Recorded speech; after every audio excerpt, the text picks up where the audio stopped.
Ito naman yung ating part 4 para sa ating masalising na harvest nung pandemic time. Ngayong nalagyan na natin nga ng medium ang bandang ilalim, atin na nga itong alisin sa pagkakabit sa chain block.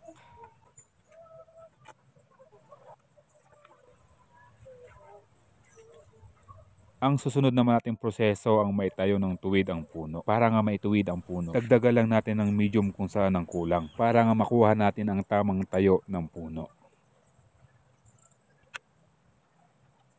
Napakahalaga dito idol, dapat lahat ng anggulo ay sisilipin nyo para naman siguradong nakasentro talaga ang inyong puno sa paso.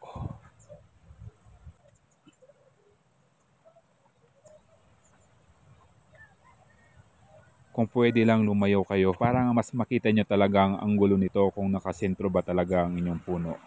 Ang sunod naman natin na step dito ay ang mailatag ng maayos ang kanyang mga ugat. Isa nga rin napaka-importante idol ang paglalatag ng maayos sa kanilang mga ugat. Dahil isa nga rin ito sa nagbibigay akit o nagpapaganda sa ating bonsai.